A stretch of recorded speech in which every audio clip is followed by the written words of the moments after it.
quero que todo mundo saiba, eu governo para todos os brasileiros, mas eu tenho preferência e obrigação moral, ética e política de gostar, de administrar e cuidar do povo que mais precisa, do povo mais pobre. Mais pobre, que paga mais de metade do orçamento público, da arrecadação. E esse dinheiro está sendo transferido para a classe mais rica. Quando você faz um imposto muito alto nas grandes patrimônios, você causa uma fuga de capitais. Taxar os ricos realmente funciona? Essa é a quantidade de milionários que estão saindo do Brasil apenas em 2025. Agora, de 2023 até 2025. Bem, já que tem um monte de pessoa ignorante que fica falando um monte de asneira por aí sobre isso, vamos aprofundar um pouco mais no tema do imposto para saber se isso realmente é bom pra gente. E bem, para que serve o imposto? Basicamente, o Estado precisa se financiar de alguma forma.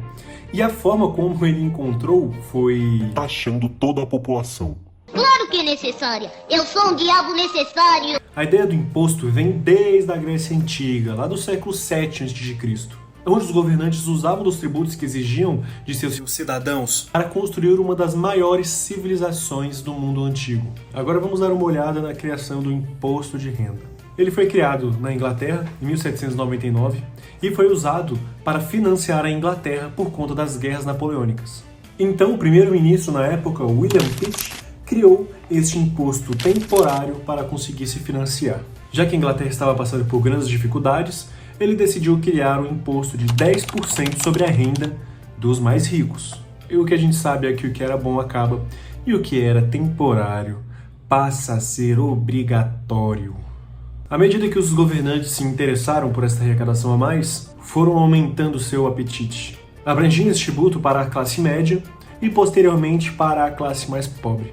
Originalmente, o imposto que seria só para o rico acabou abrangendo toda a sociedade, e é assim basicamente até hoje. Então, de lá para cá, a gente vê como as coisas foram mudando. No Brasil, em 1924, tivemos a criação do Imposto de Renda. Em 1985, o famoso e querido IPVA, que seria temporário, já que aqui você não é dono do seu carro, para de pagar esse imposto para você ver um negócio bem legal que acontece. E também o queridíssimo IPTU, já que a gente precisa pagar imposto pela nossa moradia, né? Onde já se viu ter uma casa? Muito burguês. Enfim, que o imposto no Brasil é um absurdo, a gente já sabe. Mas quão absurdo ele é? Se você trabalha como CLT, você já é taxado na fonte. Você é taxado e o seu patrão também é taxado para te contratar. E lembrando que um dos impostos que aqui são pagos é o imposto para a sua aposentadoria, que, como a gente bem sabe, está enchendo bolso de corpo safado e criando torre de vinho na casa deles. Isso beira psicopatia. Depois disso, você pega esse teu dinheiro que já foi taxado e vai para um supermercado para poder gastar ele. Lá no mercado, basicamente qualquer coisa que você vê tem muito imposto. Ali pode variar de 20% a 60%, 70%, 80% de imposto por produto.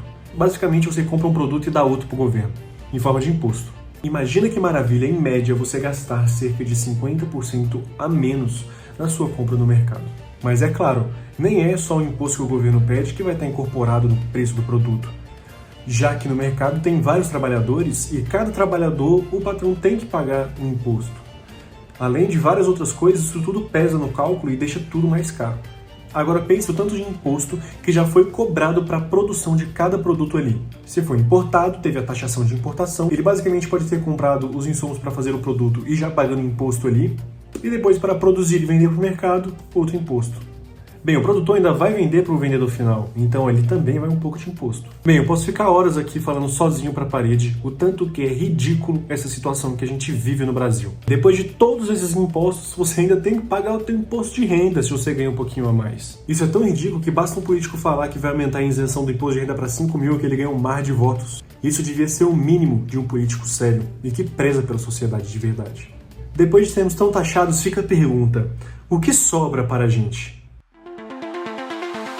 Somos um dos países que menos volta esse dinheiro do imposto para a população. Aqui, ficamos atrás somente da Venezuela. Poxa, aqui, belo prêmio, né? Não preciso nem falar o tanto que isso é ridículo. Na Suécia, com em média 42% de carga tributária, eles possuem educação pública de alta qualidade.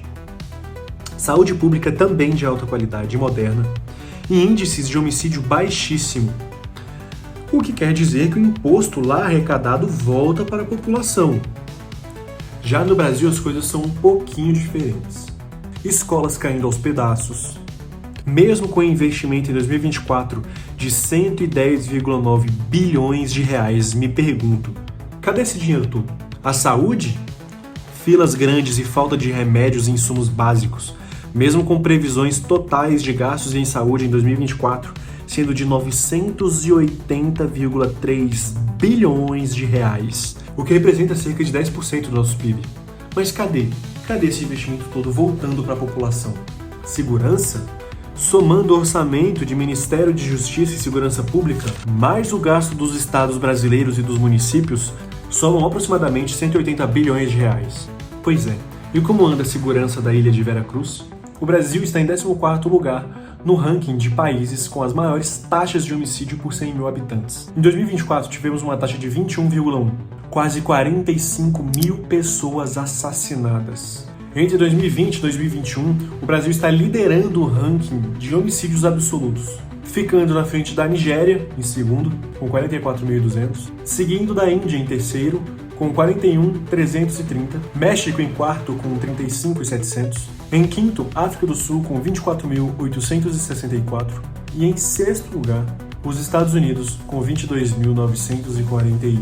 Mesmo tendo 130 milhões de pessoas a mais no país e ter um território cerca de 10% maior, a gente tem 95,47% mais homicídios que os Estados Unidos.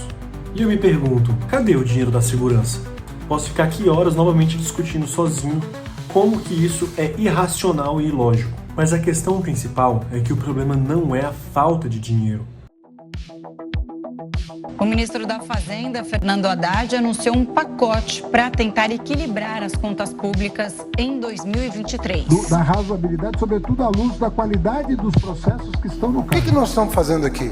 Para que a gente elege uma pessoa com o perfil, com a qualidade do presidente Lula? Se não for para mudar o Brasil para melhor, então quando nós mandamos as medidas que nós mandamos, isso pode assustar num primeiro momento.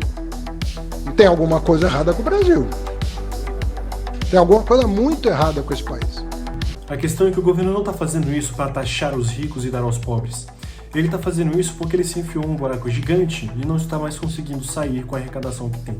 Gastos extremamente altos e desnecessários, obras que não acabam nunca.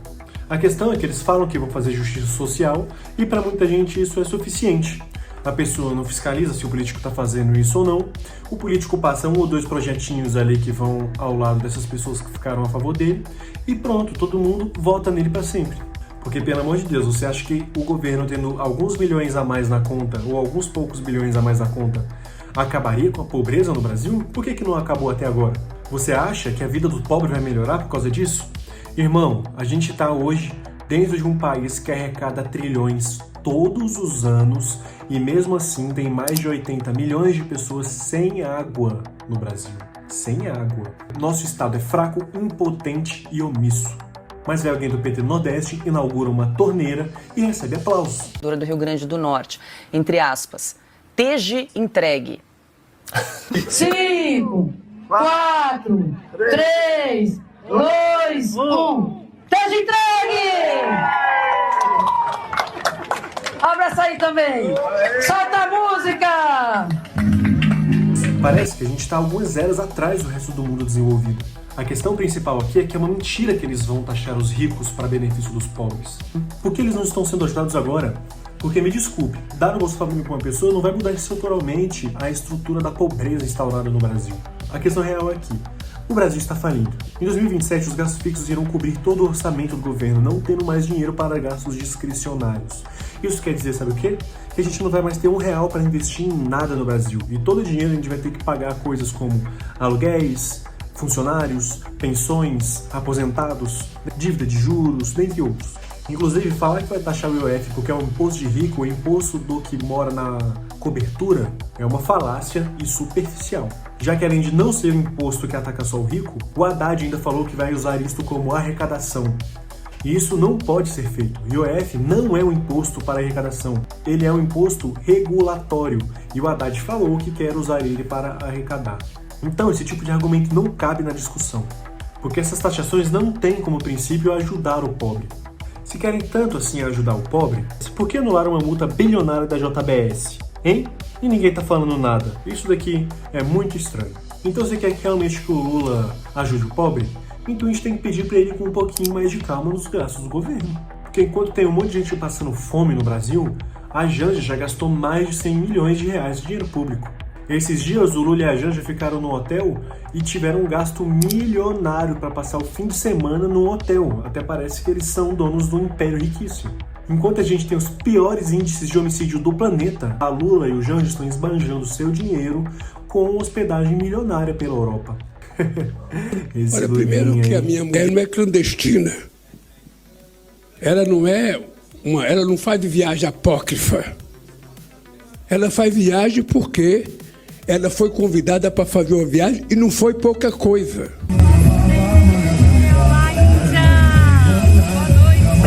Enfim, lugar para cortar gastos desnecessários não falta. Então vamos para alguns estudos para sustentar o meu ponto.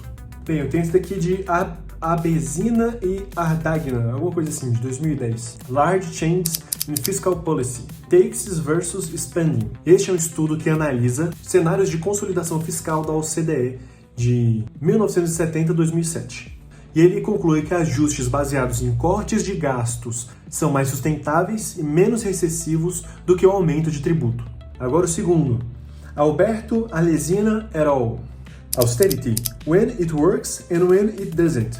Este é um livro que aprofunda mais os dados da pesquisa anterior, mostrando vários estudos de gasto que o corte do gasto público é mais eficiente do que o aumento de imposto. Agora esse daqui, IMF Fiscal Monitor. Aqui o Fundo Monetário Internacional postou vários estudos sobre isso, falando sobre o efeito de vários tipos de ajuste fiscal. O FMI reconhece que o contexto importa. Entretanto, existe um reconhecimento em que ajustes fiscais baseados em corte de gastos têm mais eficiência e menos custo social do que o aumento dos impostos. Enfim, existem vários estudos falando sobre isso, inclusive o estudo do Marcos Mendes, que mostra o tanto que o gasto do Brasil é engessado e ineficiente, e que aumentar imposto pode perpetuar essa ineficiência, o que seria desastroso. Achei estudo até do TCU e do IPEA falando sobre isso, fazendo uma análise técnica mostrando que há muito espaço para melhoria de eficiência nos gastos públicos. Mesmo se por motivo nobre, aumentar impostos hoje no Brasil não seria bom, já que vai diminuir o poder de compra da população e, como já vemos, o governo nem é eficiente com esse dinheiro. Olha, não vou nem entrar no tópico de corrupção, já que a gente sabe que é extremamente alto aqui no Brasil. Bem, agora falando um pouco sobre a arrecadação do Brasil. Em 2024, batemos números bem altos. Em vários meses tivemos a maior arrecadação mensal daquele mês na história. E mesmo assim, os gastos do governo foram maiores do que a arrecadação. Sinceramente, eu acho que isso não devia nem ser legal. O governo não podia nem fazer isso. Lembrando que isso tudo acontece enquanto o Lula faz várias viagens luxuosas pelo mundo. Bem, e o que você acha? Essa situação vai melhorar? Porque o que parece é que ela só piora. Eu tô querendo descobrir aonde é que teve um ladrão que passou a mão, sabe, no direito de comer ovo do povo brasileiro. E agora entrando diretamente na questão do vídeo, taxar os ricos da forma errada pode ser um grande tiro no pé, já que essa é a parcela da população que tem a maior facilidade de se mover daqui. Pode simplesmente pegar um avião e levar toda a família para um país melhor. Taxações assim já se provaram ineficientes em outros lugares do mundo. Por exemplo, a Argentina aumentou o imposto sobre os ricos saíram de lá e foram para o Uruguai. Nesse processo, a Argentina passou a ser um país mais pobre e mais igualitário, e o Uruguai passou a ser um país mais rico e menos igualitário. Mas milhões de dólares saíram de um país e foram para outro, e aonde esses dólares se instalarem vai ser gerada riqueza. Lembrando que o que leva de fato desenvolvimento para um lugar é o investimento privado, raramente é o investimento público. E o que vemos agora no Brasil são milhares de multimilionários saindo daqui. Agora em 2025 vai sair 8,4 bilhões de reais de investimento que aqui estavam e está indo para outro lugar. E quem ganha com isso, você me pergunta? E eu te respondo, não é a gente. A questão não é que a gente tem que sair taxando mais por aí. O governo é ineficiente e ele usa o dinheiro de forma ineficiente. O governo brasileiro hoje demonstra ser ineficiente em praticamente todas as suas áreas de atuação. Então lembre-se que o político que a gente está votando possivelmente nem quer o nosso bem. e só tá pensando em como ele pode se reeleger ou o que ele pode fazer que vai ser melhor para ele. Não importa o lado, quando é para prejudicar a gente, PL e PT apertam as mãos e votam juntos. Como a taxação da blusinha, em que o PT e o PL se juntou e taxou a gente. Bem, pessoal, esse foi o vídeo. Eu espero que vocês tenham entendido tudo que eu quis passar para vocês aqui hoje. Se vocês tiverem alguma dúvida a mais sobre esse tema ou alguma coisa assim, pode deixar aqui nos comentários que eu vou estar respondendo todo mundo. Se você estiver gostando dos vídeos, eu peço que me ajude na divulgação. Dá um trabalhão para preparar um vídeo desses, ainda mais que hoje em dia eu tô tendo que fazer tudo pelo celular, então ainda vou editar o vídeo todo aqui no celular. Mas é isso, só sucesso e abundância. Te espero nos próximos vídeos.